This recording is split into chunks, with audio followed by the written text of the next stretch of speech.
Bonjour Dr Knipper. Bonjour. Je voudrais que vous nous donniez les dernières nouvelles en ce qui concerne la chirurgie du cou, cette chirurgie si difficile. Alors la chirurgie du cou, effectivement, est une chirurgie très difficile, qui est souvent d'ailleurs sous-estimée quand on fait un lifting. Elle est souvent oubliée, elle est souvent négligée, alors qu'elle fait partie intégrante du lifting en général. Quels sont les travaux anatomiques qui vous ont permis d'avoir une nouvelle conception sur la chirurgie du cou? Alors nous avons fait beaucoup de travaux anatomiques sur beaucoup de dissections d'ailleurs, qui nous ont permis de définir tous les éléments qui étaient vraiment réparables quand on fait un lifting du cou, tant au niveau de la peau que des muscles et de la graisse. Pouvez-vous préciser la place des muscles dans la détérioration du cou?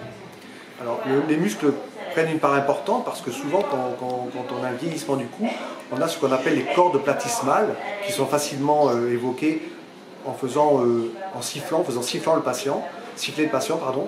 Et donc on a des cordes platysmales, ce sont des cordes musculaires que l'on va réparer, que l'on va suturer et retendre pour affiner le cou.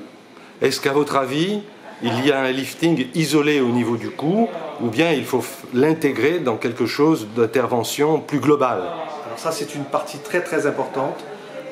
Souvent il est proposé des liftings isolés du cou. Notre école de chirurgie nous a interdit cela parce que tous les liftings localisés déstructurent un petit peu l'esthétique du cou et du visage. Et donc vraiment le lifting du cou doit être intégré en totalité au lifting. Est-ce que c'est une conception commune dans le groupe dont vous faites partie, les chirurgiens esthétiques plasticiens de l'école de Paris?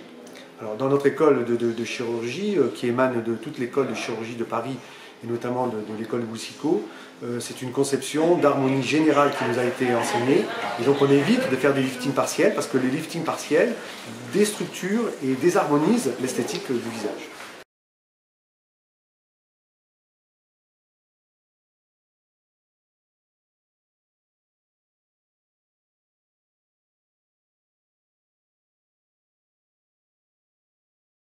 Est-ce qu'il y a des ratés dans cette chirurgie du cou?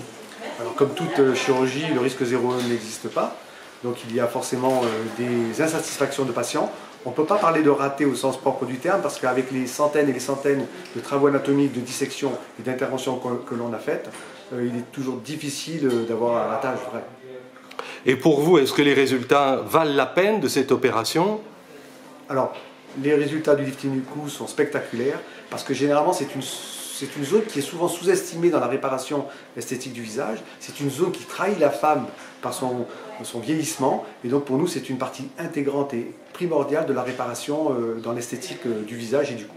Y a-t-il une place pour des greffes de graisse ou au contraire pour une liposuction au niveau du cou? Alors, dans certaines structures et dans certaines formes de vieillissement du cou où il y a une accumulation de graisse, logiquement on associe une liposuction, que ce soit des parties latérales ou des parties sous-mentonnières, avec une spécificité de notre école qui s'appelle la lipoaspiration sous-mentale très profonde entre les muscles pour vraiment vider le creux du cou pour redessiner l'angle cervico-mentonnier. Certains chirurgiens préconisent d'enlever la glande sous-maxillaire en partie ou en totalité, ou de faire des gestes qui sont relativement agressifs. Est-ce que c'est aussi votre point de vue ou êtes-vous réticent? Dans notre école, on évite de faire ces gestes un peu agressifs qui sont d'abord rarissimes, avec un taux de complications important et qui n'apportent pas toujours une satisfaction. Dans notre expérience, on évite de faire ce genre d'intervention. Est-ce que c'est cher la chirurgie esthétique du cou? Tout est cher quand on fait de l'esthétique, mais quand on voit le rapport qualité-résultat pour les patients sur tant d'années, sur 15 ans, c'est quand même aujourd'hui très très démocratique.